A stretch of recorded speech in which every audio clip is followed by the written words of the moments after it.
Bismillahirrahmanirrahim. Assalamualaikum warahmatullahi wabarakatuh. Waalaikumsalam warahmatullahi wabarakatuh. Alhamdulillahirabbil alamin.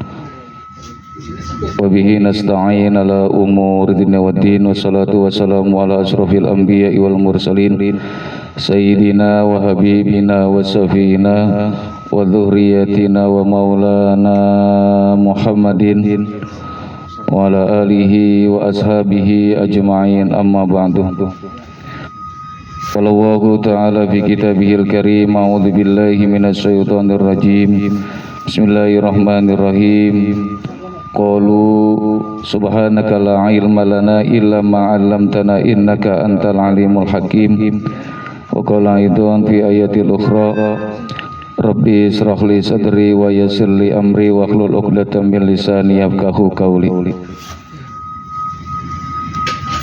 Sadaqallahul azim wa sadaqa rasulun nabiyul habibul karim wa nahnu ala dzalika minas syahidin wasyakirin walhamdulillahi rabbil alamin.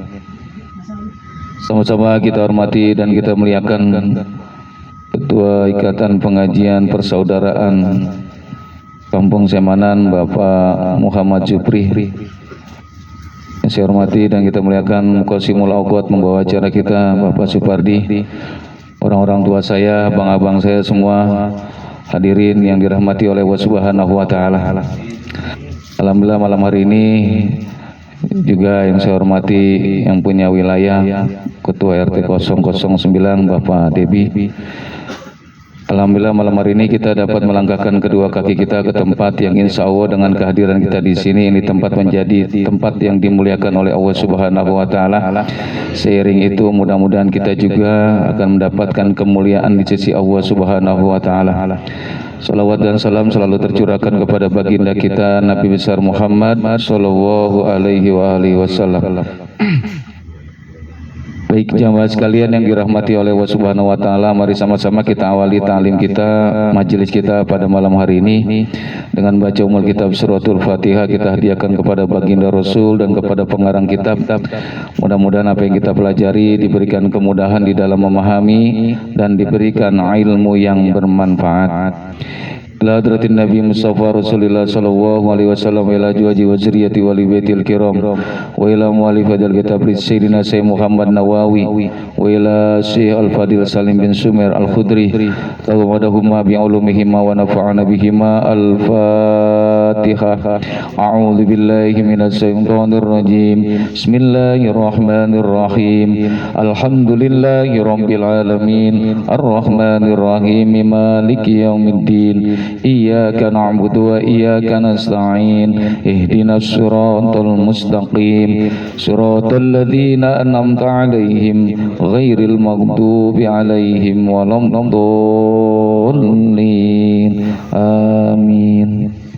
Bismillahirrahmanirrahim. Qala al-mu'allif rahimahullahu ta'ala wa nafa'ana bihi wa bi ulumihi fid dharain amin. Wa ma'nal ihtimami, dan artinya ihtimam itu, wa ma'nal ihtimami bihi, dan artinya ihtimam bihi itu, talabuhu ialah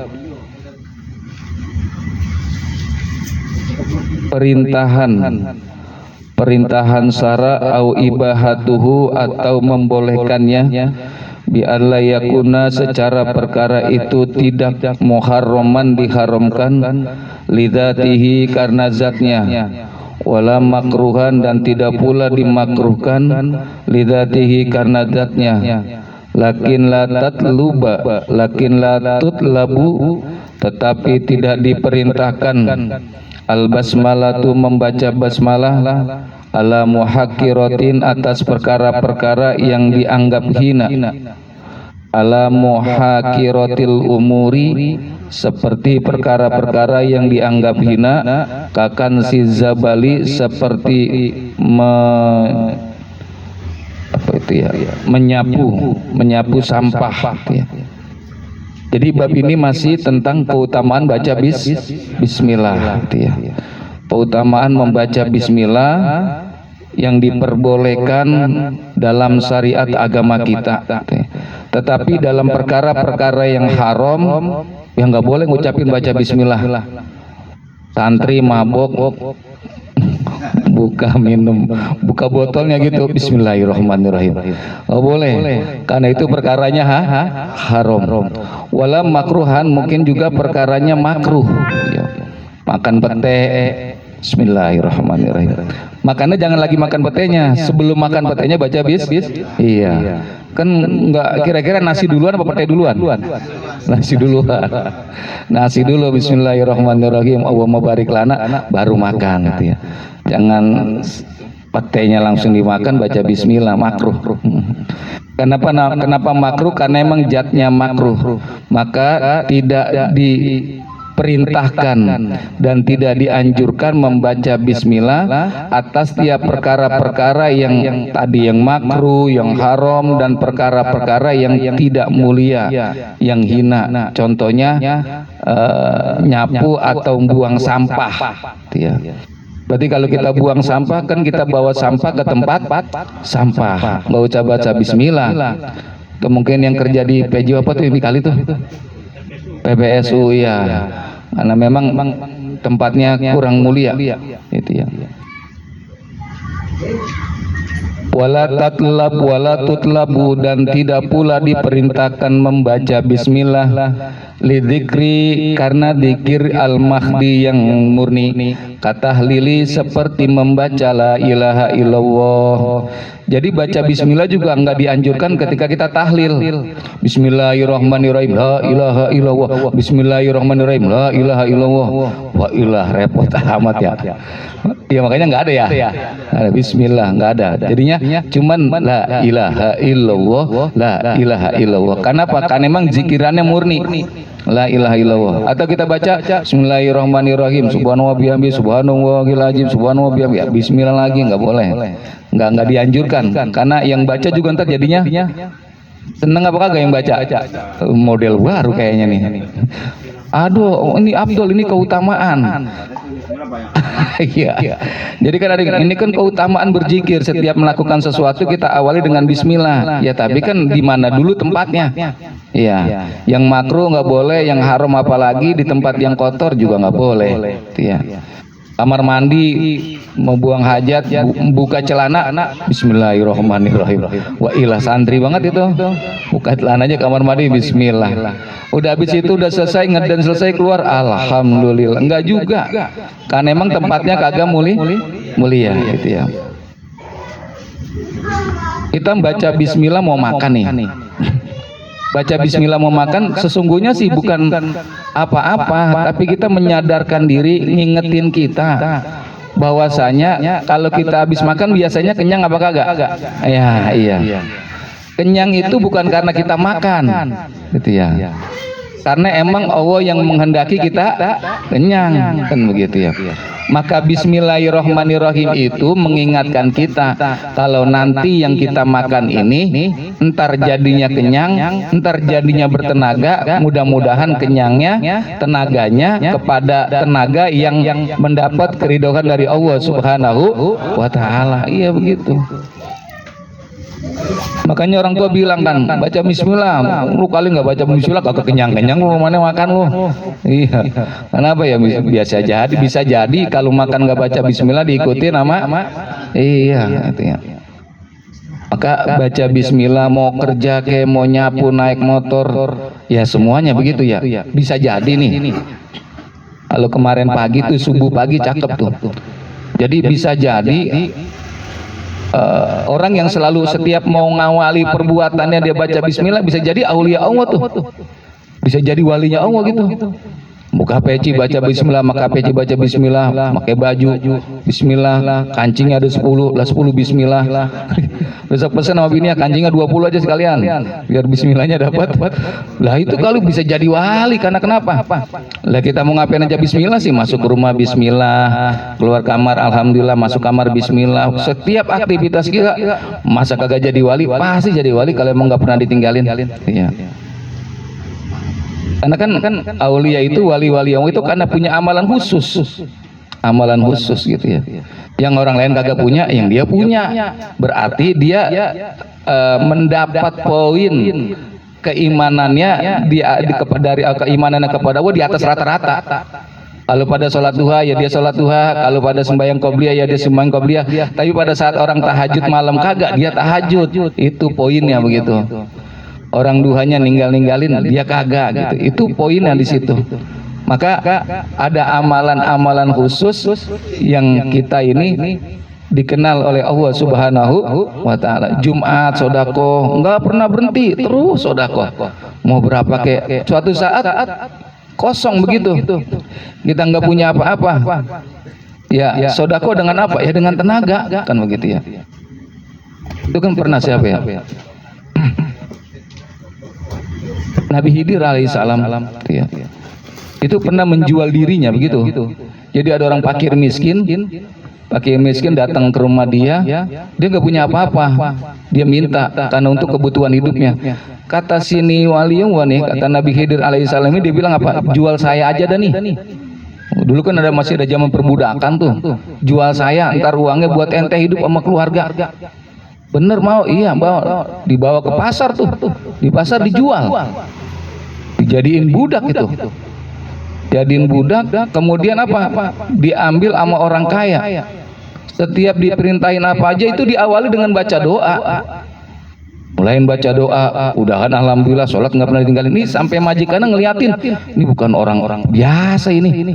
Suruh nyapu aja, baca bismillah, selesai nyapu, alhamdulillah, ngelap kaca, bismillah. Semuanya kerjaannya diawali bismillah, ditutup dengan alhamdulillah. Ternyata dia aulia Allah, kekasih Allah. Langsung dibebasin, bahkan si majikannya minta maaf karena tidak tahu kalau beliau adalah kekasihnya Allah.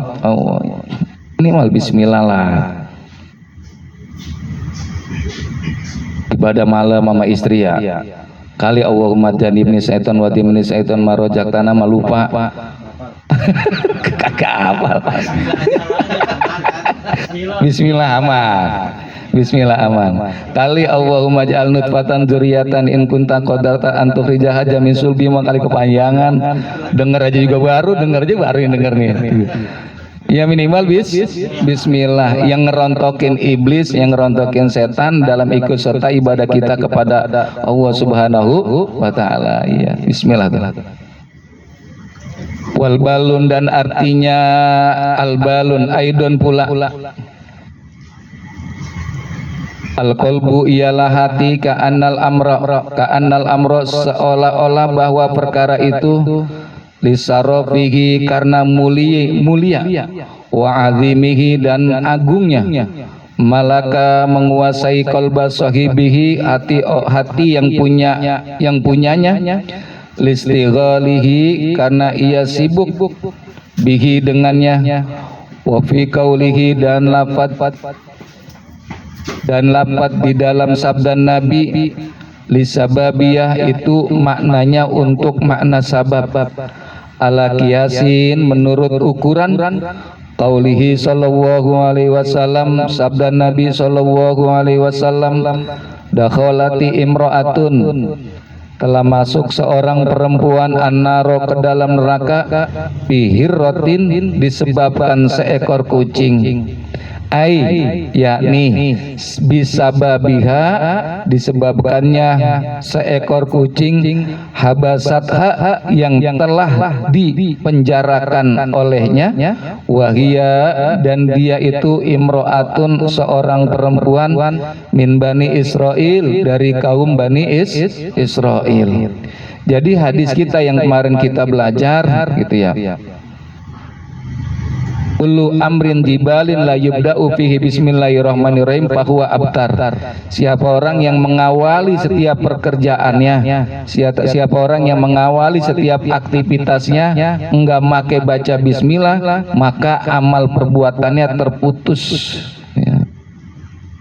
Terputus sebab apa? Karena dia enggak baca bismillah ya.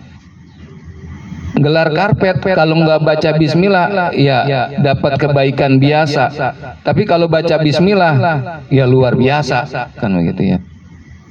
Kita makan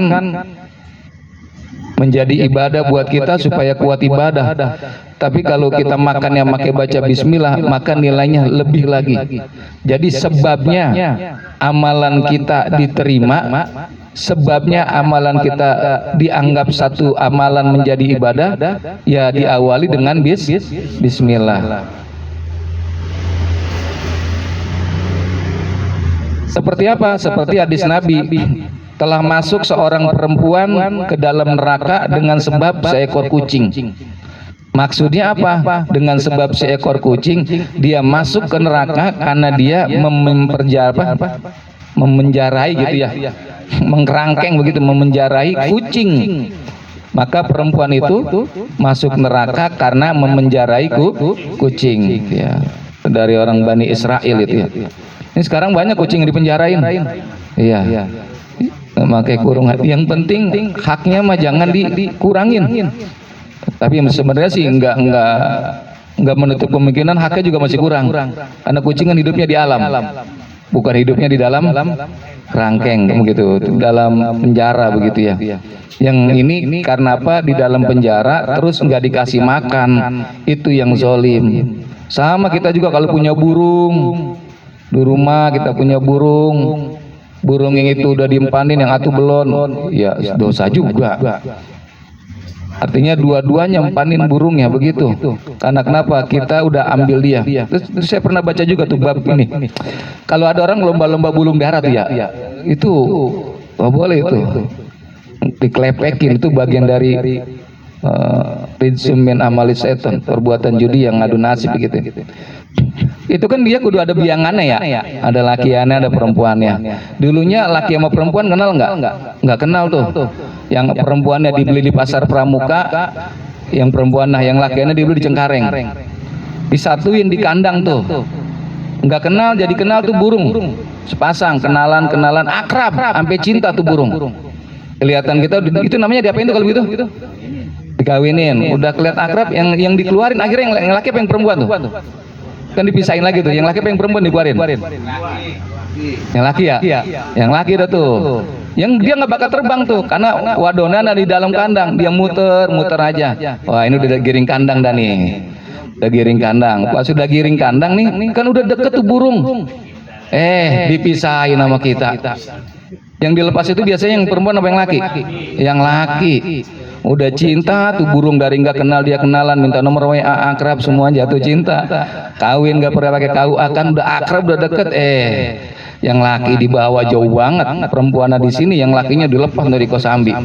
Lah kan dia terbang nyariin, bagaimana sih orang lagi baru kawin? Ketemu di atas dikelepekin. Iya, langsung dia nukik. Itu ntar kalau yang ngelepekin di dunia, dia ngelepekin burung. Nah, kalau di akhirat, dia yang dikelepekin sama burung. Iya, gitu. Itu kalau yang ketemu, kalau nggak ketemu kesian. Laki anak kok nyari janaba di asbos jam 12 siang, emang asbos adem jam 12 siang. Lah burung juga panas juga, bukan kita doang. Kekejek tuh burung, mau Ustaz mana bini gua nih ya. Sono kemari, Masya Allah. Itu maka ada babnya di situ. Babnya kenapa? Ya termasuk daripada berbuat zalim kepada binatang. Ya. Wal abtaru, dan maknanya abtar. Jadi hadis Nabi yang kemarin diterangkan, fahuwa abtarun, orang yang nggak baca bismillah maka itu terputus. Terputusnya apa?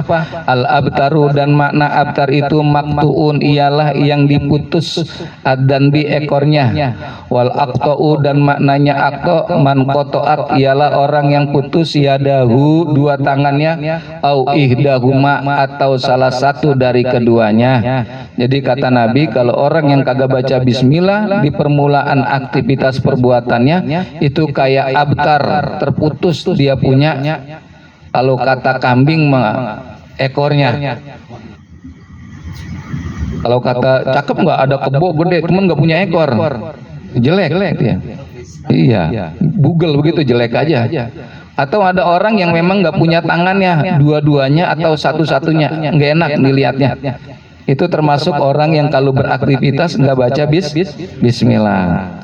Kalau kita mah ya tadi aja marhaban dulu baca bismillah, jangankan bismillah, Fatihah dulu kan begitu. Jangankan Fatihah, baca salawat dulu baru minum kopi, panjang urutannya. Yang takut mah yang di warung kopi, Mbak kopi, langsung serudut aja. Itu yang ditakutin. Kan barangkali begitu kita lagi minum kopi, kita tersendak karena kita awali bismillah, mati. Wah, itu dia air kopi yang kata kita di viral tuh, bahwa kalau orang minum kopi kemudian kopi airnya masuk ke dalam perut dia mati, menjadi saksi tuh air kopi. Saksinya kalau dia baca bahasa bismillah. Iya, ya Allah lagi nenggak saya, dia baca bismillah. Kamu siapa? Saya kopi pasar rubuh. Wah, iya mantep banget.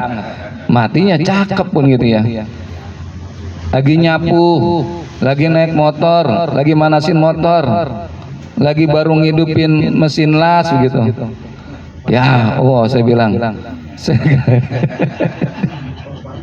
ya gampang ya sebenarnya.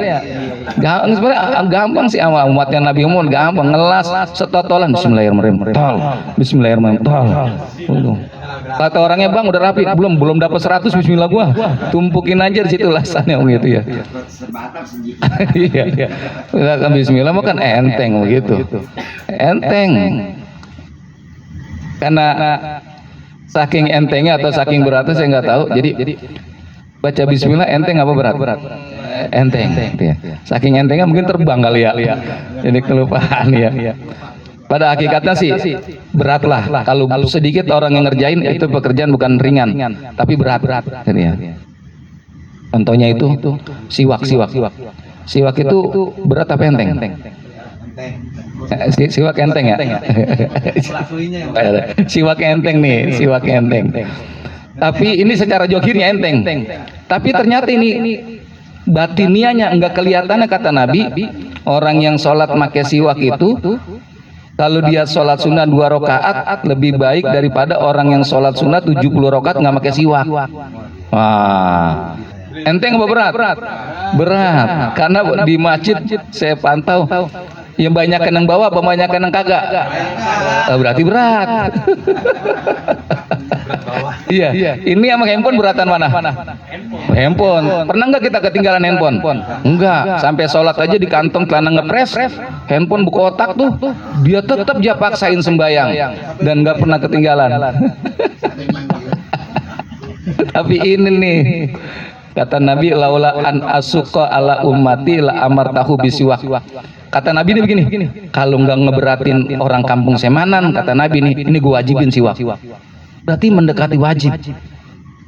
Biasa bawa nggak bawa gampang, pakai ini nih. Beli ji, makanya ini mah pakai baju dibalik. Kalau biasa bawa nggak bawa, gosok. Mau nih, lupa bawa siwak bang. Nggak pernah bawa ji.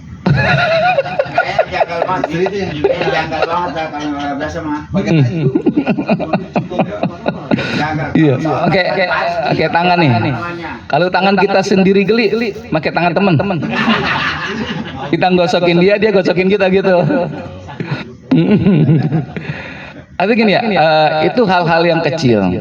Yang ada nggak orang begitu sholat mendeng? Emang apa mendeng? Dia mau bawa siwak mulu tuh. Siwaknya 5 kilo kali. Mendeng begini kan kagak ya. Tapi kenapa kita lahirnya zohirnya enteng. Tapi batinianya pahalanya berat. Karena bukan di sini bayarannya. Kalau bayarannya di sini 70 rakaat. Oh iya. Makanya kalau orang pulang umroh jangan cari sorbannya. Ada siwaknya enggak? Tapi kita online bisa. Siwak katanya. Betul, ini waduh. Ini gini. Istri saya, bini saya tuh kalau ngerendam kadang-kadang aja nggak periksa. Kalau amplop sih ada aja keluarin gitu. Kalau ini nih sering banget ini. Direndam udah pakai rinso. Cuci ya kerendam. Tapi iya. Pas dicium mah nggak bau rinso. Baunya ya bau siwak aja udah. Bau siwak. Karena emang ada faedahnya ya. Pakai siwak itu ada faedah. Yang pertama buat kuatin hafalan kita. Yang kedua buat lendir kita ngilangin di tenggorokan kita. Itu dengan bersiwak. Iya, di online ada.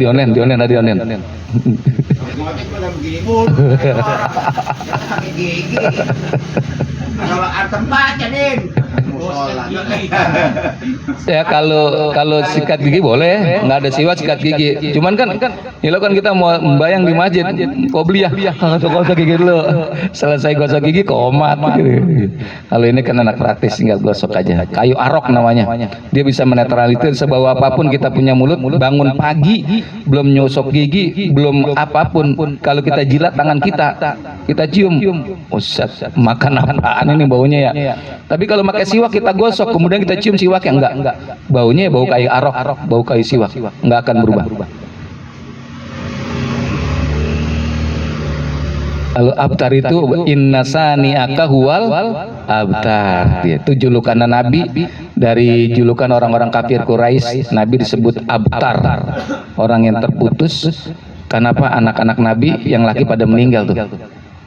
Disebut abtar, dapat julukannya dari orang-orang kafir Quraisy. Wal adzamu, dan maknanya adzam nih yang hadis Nabi masih nih. Bidzalil muzamati, dengan huruf dzal yang dititik, al maqtuul yadi, ialah orang yang diputus tangannya. Wakila, dan dikatakan adzahibu, ialah hilang ujung anamila jarinya. Ya. Jadi nggak sempurna tuh kalau orang amal perbuatan nggak ada baca bismillahnya, nggak sempurna. Ya kalau kata binatang mah ekornya kagak ada. Kalau dia punya tangan juga tuh orang tangannya dua-duanya nggak ada. Kalau nggak diantara salah satunya nggak ada. Kalau dia punya jari juga tangannya ada, jarinya ujungnya putus. Ya. Kalau ujung jari putus nggak enak banget ngupil. Kamu juga ini ngajakin dongkat. Ada orang ngupil apa nggak tahu segini putus. Iya. Jadi bismillah itu menjadi kesempurnaan setiap amal kita. Wa qalal Barawi, dan berkata Syekh Imam Barawi, huwa adzam itu illatun ma'rufatun, ialah suatu penyakit yang sudah dikenal, yang disebut dengan kusta. Wa huwa min babi tasbihi, maka lafaz tersebut itu termasuk bab tasbih al-baligi, tasbih balik. Wa manal hadisi, dan maknanya hadis, kullu say'in, tiap-tiap perkara, lahu sarofun, yang mempunyai kemuliaan, wa azamatun, dan keagungan, au kullu say'in, atau tiap-tiap sesuatu, yutlabu, yang diperintahkan, au yubahu, atau yang dibolehkan, au kullu say'in, atau tiap sesuatu, lahu qalbun, yang mempunyai hati, au yamliku qalban, yakni yang menguasai hati, la yubda'u, yang tidak dimulai, bisa babi dzalika, dengan sebab perkara itu, sayun, sesuatu, bisai bi bismillahirrahmanirrahim, dengan membaca bismillahirrahmanirrahim, bahwa maka perkara itu kal hayawanil maqtu'i dzanbi, seperti hewan yang buntutnya, ekornya keputus, ya. Aukaman kutiat, atau seperti orang yang dipotong yadahu, kedua tangannya. Aukaman jahabat anamilun, atau seperti orang yang hilang ujung jarinya. Aukaman bihi jujamun, atau seperti orang yang kena sakit kusta. Fi naksihi wa aibihi, di dalam kisahnya, wa aibihi, dan aibnya, sar'an, menurut syarat, ya.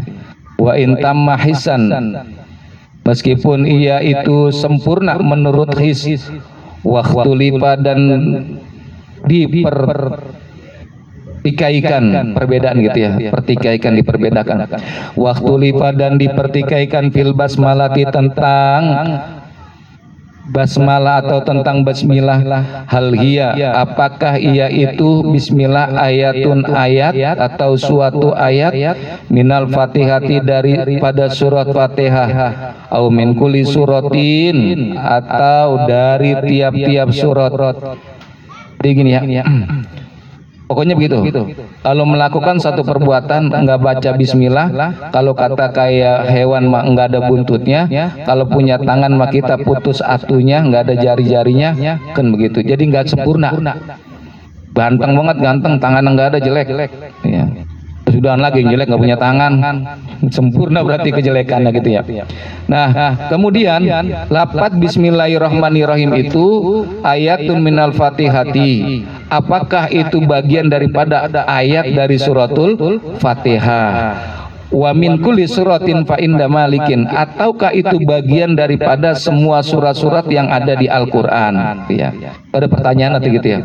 Sebab begini, ada orang yang baca bismillahnya pelan lah, begitu pelan ya, samar gitu ya, samar. Jadi kalau Bismillahirrahmanirrahim termasuk daripada surat Fatihah, maka Fatihah berjumlah berapa ayat? Yang disebut dengan sab'ul mathani, 7 ayat gitu ya. Dari Bismillahirrahmanirrahim ayat pertama, Alhamdulillahirabbil alamin ayat kedua, ayat ketiganya Ar-Rahmanirrahim, ayat keempatnya, terus ayat kelimanya, ayat keenamnya, ya, tujuhnya, iya, sip. Berarti udah hafal semua ya. Itu 7 ayat. Apakah Fatihah termasuk daripada satu ayat dari Fatihah atau surat-surat yang ada di lainnya? Nah, ini diterangkan. Fa inda malikin, menurut pendapat Imam Malik, annaha, bahwasanya bismillah itu laisat ayatun minal Fatihati, bukan suatu ayat dari surah Fatihah. Kalau Imam Malik tuh bismillah bukan ayat dari Fatihah.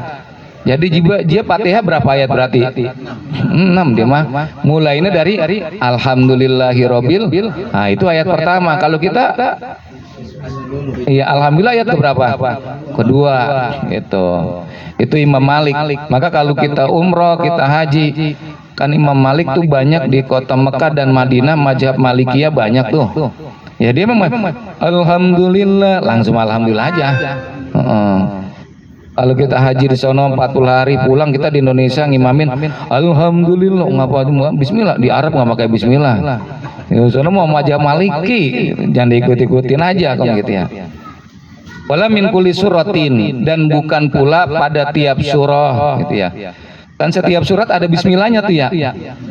Al-Baqarah ada bismillahnya, Al-Imran ada bismillahnya. Kalau kata Imam Maliki, bismillah bukan bagian daripada ayat Fatihah, dan bismillah juga bukan ayat daripada surah-surah yang ada di Al-Qur'an. Tapi ada tuh Al-Qur'an yang nggak pakai bismillah. Surat apa itu? At-Taubah. Digantinya dengan apa? A'udzubillahi minan nari wa min saril kufari wa min godobil jabari wa min, memang baru tahu malam ini.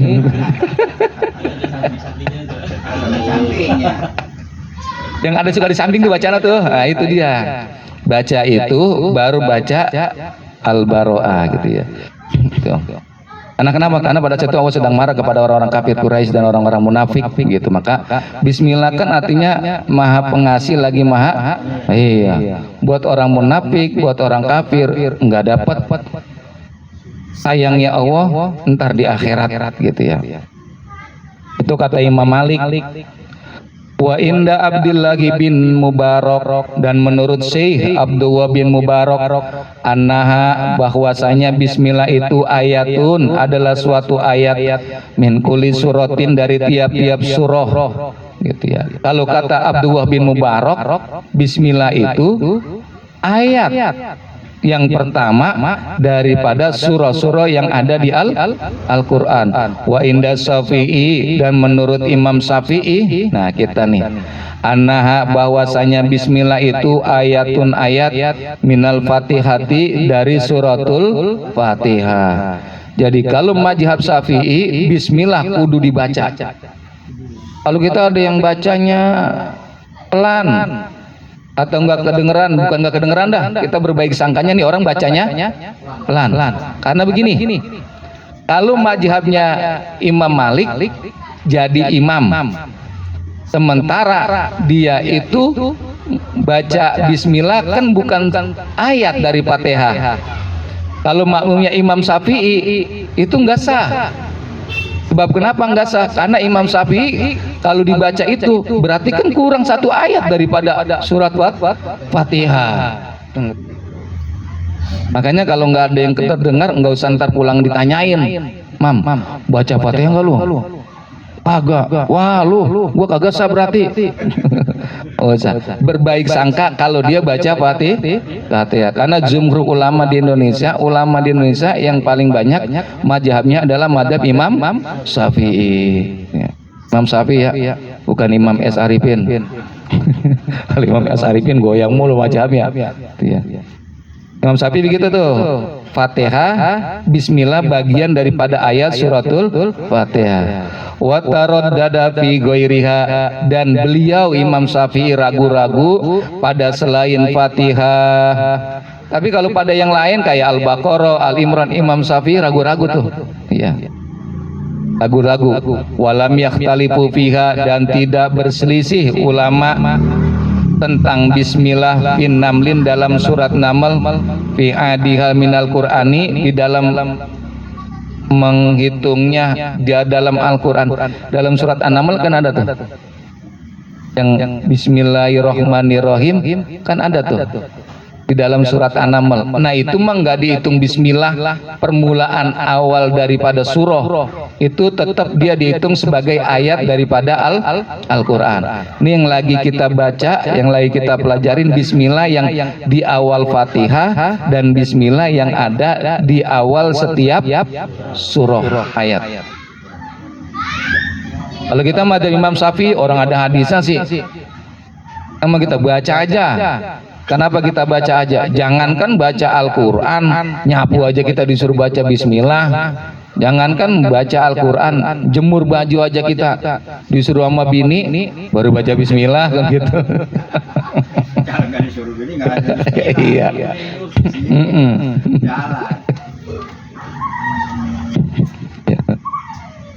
Nih aulia Allah itu ya begitu ya, banyak ada amalan-amalan yang khusus begitu, yang dikenal. Ada yang wali Allah itu yang terkenal di dunia, terkenal di akhirat enggak. Ada yang terkenal di akhirat, ada yang terkenal tidak terkenal di dunia, terkenal kalau udah meninggal, ada gitu ya. Jadi sedikit aja sedikit. Di negara kita, di kampung, bukan ya, di Banten lah, di Banten. Itu ada seorang aulia Allah yang namanya Abu Yadim Yati. Udah pernah ziarah? Alhamdulillah, baru dengar suaranya. Cidahu ya, Cidahu, Badak Putih. Jadi setelah Pasar Baros begitu, Pandeglang. Abu Yadim Yati ini, jadi ada ulama dari Jawa Tengah, dia mau ziarah ke Tuan Syekh Abdul Qadir Jailani. Tahun 1920-an, kan itu mah jarang tuh orang paling ziarah kemana? Paling ke Mekah, ke Madinah. Karena kalau ziarah juga belum naik pesawat, masih naik kapal laut begitu ya. Nah ada ulama yang ziarah ke Tuan Syekh Abdul Qadir Jailani. Begitu sampai di Baghdad di Irak dia bangga, alah orang Indonesia sama ulama Indonesia belum ada yang sampai di sini, baru gua. Satu perjalanannya jauh, kedua susah ribet perjalanan, gua doang yang sampai. Begitu sampai di makamnya, kan ada juru kuncinya tuh. Dia permisi untuk ziarah, ditanya, dari mana Wan? Dari Indonesia. Dia bangga dari Indonesia. Apa kata si penjaga makamnya? Oh iya, di sini ada orang Indonesia setiap malam Jumat datang kemari. Ya malam Jumat. Buset, gua kata gua doang. Malah tiap malam Jumat itu. Itu kesombongan dia, keangkuhan dia dijawab itu. Ada setiap malam Jumat dia datang kemari. Dia penasaran tuh. Setiap malam Jumat, ya besok kalau ada dia, kata penjaga kubur. Kalau dia baca Al-Quran, yang lain udah dengerin. Kalau dia zikir, yang lain pasti ngikutin. Tuh, udah di sini aja mantoknya nih, di lempengan ini. Nah malam Jumat ketemu dah tuh, sama-sama ketemu tuh. Begitu ketemu, kenalan, ternyata siapa? Yaitu Abu Yadim Yati, orang Pandeglang. Pada saat itu Abu Ya belum jadi ulama, masih santri. Tapi kenapa keauliaannya udah sampai masuk ke kota Baghdad begitu. Luar biasa. Itu memang menjadi sebuah kisah yang nyata dari seorang ulama Jawa Tengah yang mengisahkan seperti itu. Apa amaliyahnya ya begitu, nuntut ilmunya rajin. Jadi belajar di Jawa Tengah, kata kiainya, ulang aja lu, jangan ngaji di sini. Ulang dah. Enggak, saya mau ngaji, ulang. Karena kiainya merasa, gurunya merasa ilmunya lebih tinggi nih yang datang. Ya gitu. Enggak, saya mau ngaji, dia tetap paksa mau ngaji meskipun gurunya secara pengalaman ilmu di bawah dia begitu. Tapi dia nggak mengakuin itu, saya mau sini mau ngaji. Kalau udah hebat, enggak, saya mau ngaji, saya mau santri, saya nggak bisa apa-apa. Dilasem tuh. Pindah lagi begitu juga. Terus begitu. Sampai terakhir satu ketika beliau masyhurnya itu emang Abuya itu suaranya enak.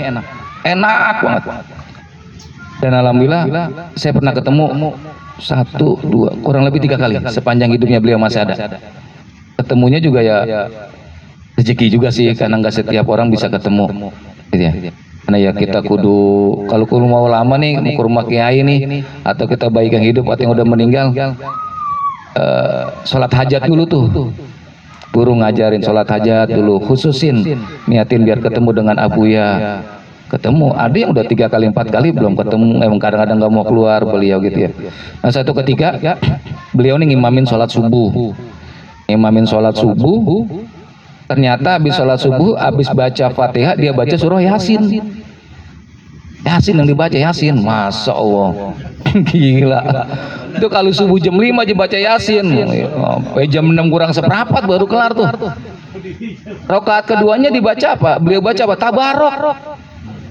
Nah, tapi karena emang suaranya enak, itu makmum, nggak ada yang nyender, nggak ada yang enak dah begitu dah pokoknya. Enak banget dia dengerin suaranya, makharijul hurufnya pas, emang beliau lagunya juga dapat gitu, naldomnya enak lagunya. Itu selesai salam, orang semuanya ngelihat jam. Begitu dilihat jam, itu cuma jam 5:05. Berarti kan kayak sembahyang subuh biasa. Tapi hampir semua orang, dan emang semua orang mendengar kalau dia baca, beliau baca Yasin sampai wa ilaihi turja'un, dia baca tabarok sampai habis. Tapi kenapa itu waktu cuma sampai 5 menit seperti orang sembahyang subuh biasa? Itu karena waktu itu tunduk sama aulia. Waktu disuruh berhenti sama Gusti Allah. Wali gua, kekasih gua lagi ngimamin nih, lu jangan gerak, udah di angka 5 menit aja lu sholat. Bisa nggak begitu? Bisa. Itu Nabi Ibrahim kebakar, yang nyuruh Adam siapa? Allah. Kenapa? Yang dibakar kekasihnya Allah, selamatin api. Lah begitu juga Abuya kan begitu ya. Kalau itu sampai jam 6 seperempat, besok orang insaf sembahyang di situ. Ayo pindah lantas. Itu loh, Masya Allah, nggak ada yang berkurang dari ayatnya, makharijul hurufnya bacaannya pas begitu ya. Karena kenapa? Ya itu karena waktu itu tunduk dengan kekasihnya Allah Subhanahu wa Ta'ala. Kalau kita kan sering nunduk sama waktu, kita mah sering kita takut sama waktu. Jam 8 aja nih ya, berangkat aja. Udah, maka gak waktu yang tunduk sama dia. Itu aulia Allah. Yang pastinya sih ya beliau bukan orang sembarangan gitu ya. Kalau kisahnya itu, jadi dalam manaqib Sasaman kita dengar tuh, orang-orang tua kita dulu baca dzikrul auliyai tanzilu rohmah, nyebut karomah kemuliaan para wali menjadikan sababnya turunnya rahmat. Iya. Itu wali yang ilmunya banyak. Ada juga wali yang karena apa? Kemarin subuh jadi wali karena sering diomelin bini, jadi wali tuh. Ya bener, diomelin bini mulu, diomelin bini. Dia diem aja. Itu kalau diomelin bini kita diem, kita sama aja itikaf. Pahalanya itikaf gitu ya. Tapi jangan nyautin, kalau nyautin batal. Kan itikaf kalau ngomong batal. Diem aja dan diem aja. Ya alhamdulillah punya bini cerewet, jadi latihan sabar. Ya Allah, kalau bini kita soleha mah kita nggak kebagian pahala ya. Iya, masuk malam dia tawarin, mau nggak bang? Astagfirullahaladzim, kan pahala kita kecil jadinya. Ini yang jadi pahala gede kan udah minta ketiduran kita pagi dicuekin, wah ilah ilah. Itu pahalanya gede kita karena kita sabar ya.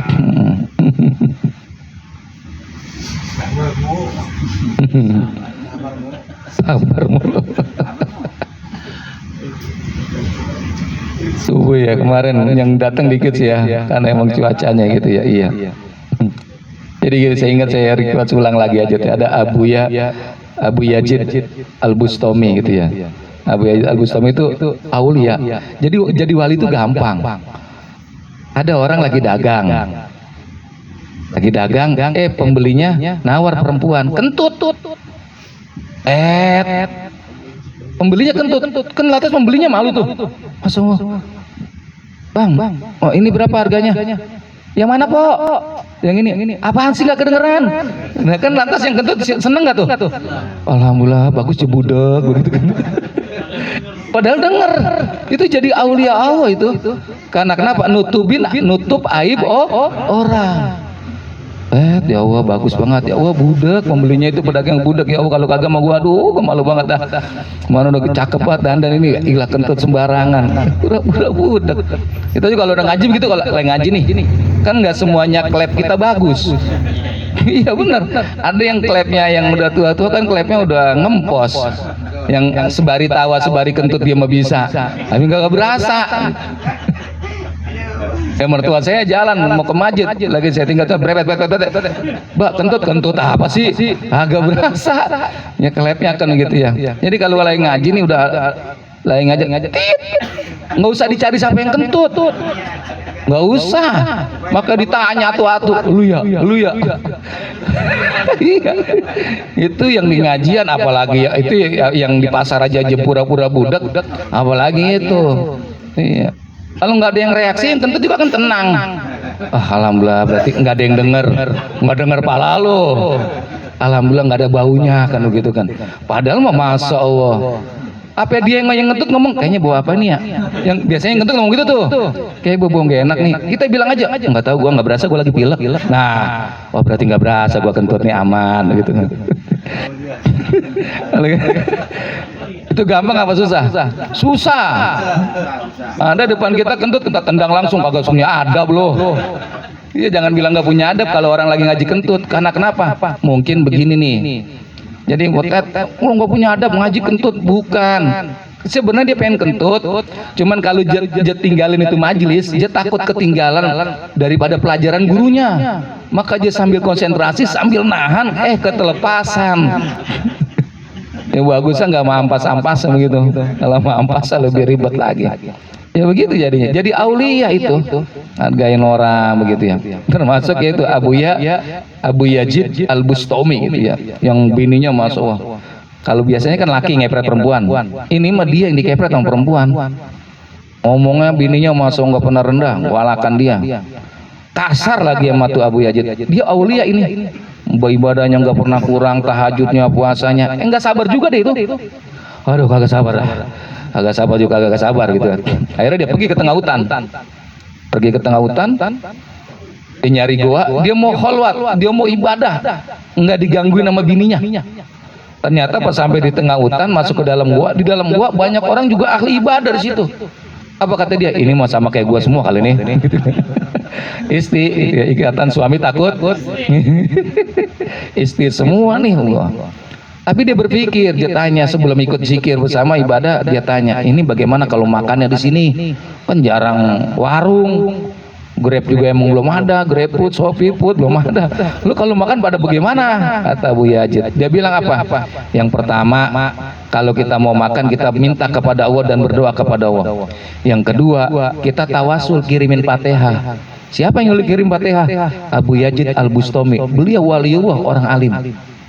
Padahal dia di depannya itu. Astagfirullahaladzim. Ya. Astagfirullah. Ditawasulin begitu ya. Ini dapat karomah ini pasti nih. Emang apa bacanya dia Abu Yazid Al-Bustami? Dia mau orang paling sabar.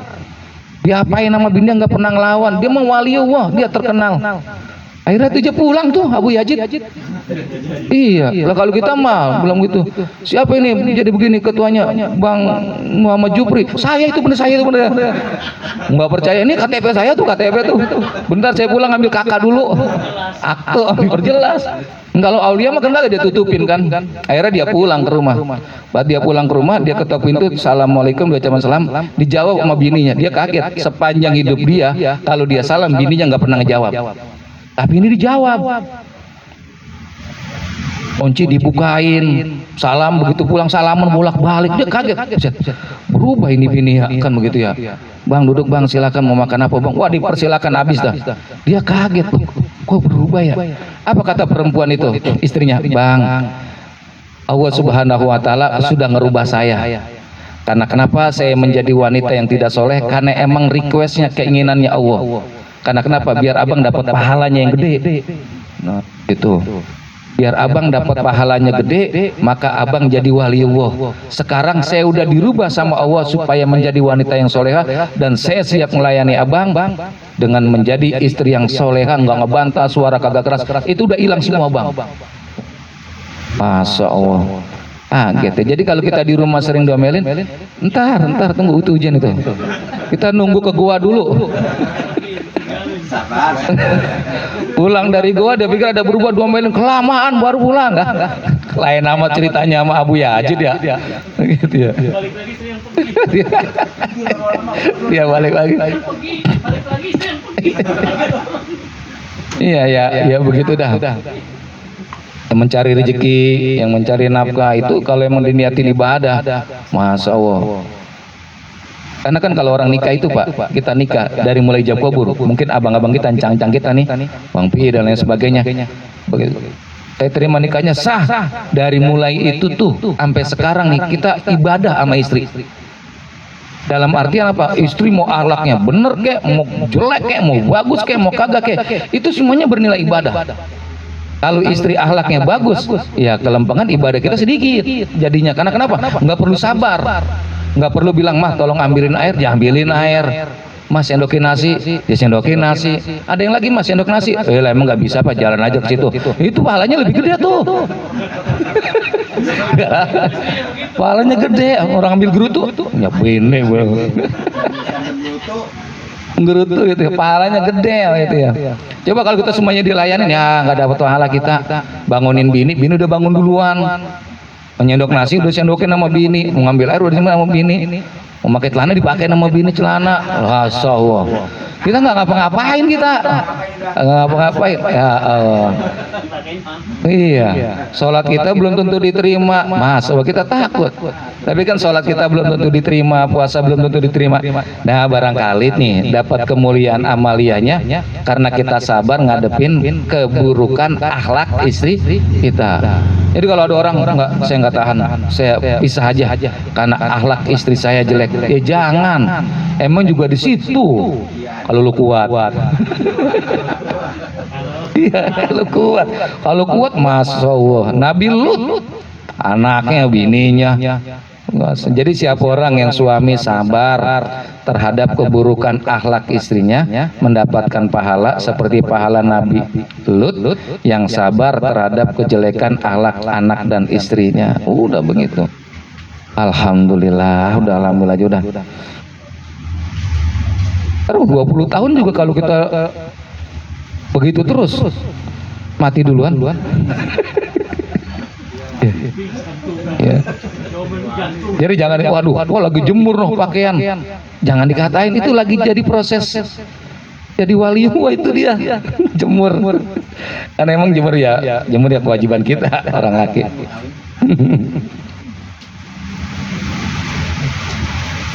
Iya tadi wajib tahu tadi. Iya Imam Syafi'i. Iya. Jadi kalau kata Imam Syafi'i, Fatihah Bismillah bagian daripada ayat daripada suratul Fatihah.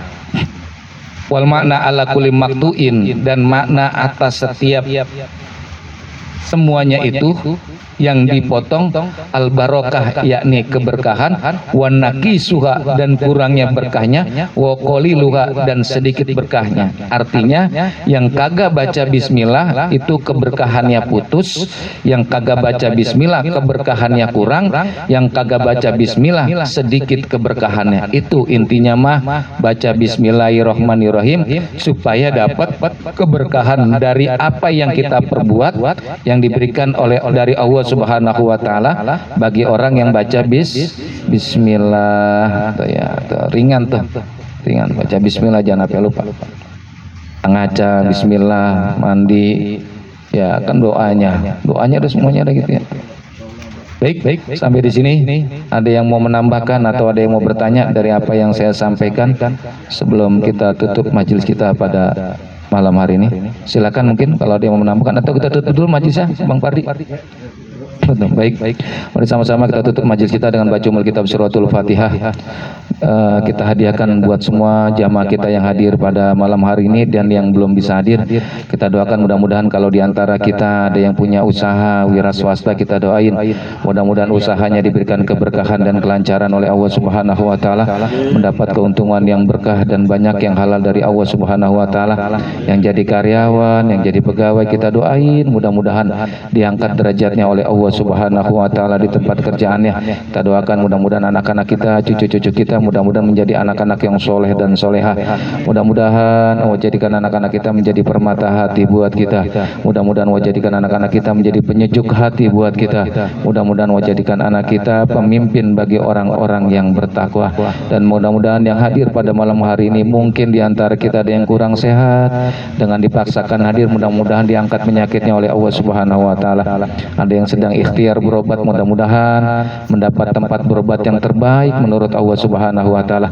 Dan mudah-mudahan kalau di antara kita ada yang punya urusan, ada yang punya hajat, mudah-mudahan hajat dan urusannya diridhoi oleh Allah Subhanahu wa taala.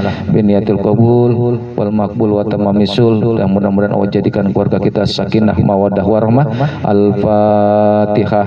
A'udzubillahi minasyaitonir rajim. Bismillahirrahmanirrahim. Alhamdulillahirabbil alamin. Ar-Rahmanir-Rahim. Maliki yaumiddin. Iyyaka na'budu wa iyyaka nasta'in. Ihdinas siratal mustaqim. Siratal ladzina an'amta 'alaihim ghairil maghdubi 'alaihim waladdallin. Amin. Terima kasih. Kita tutup dengan membaca istighfar 3 kali. Astagfirullahaladzim, astagfirullahaladzim, astagfirullahaladzim. Subhanaka Allahumma wa bihamdika asyhadu an la ilaha illa anta astaghfiruka wa atubu ilaik. Assalamualaikum warahmatullahi wabarakatuh. Warahmatullahi wabarakatuh. Demikian talim kita pada malam hari ini. Semoga apa-apa yang diterangkan, disampaikan oleh guru kita dapat bermanfaat buat kita. Amin amin ya robbal alamin. Saya sebagai pembawa acara mohon maaf apabila ada kekurangan. Saya akhiri wabillahi taufiq wal hidayah. Assalamualaikum warahmatullahi wabarakatuh.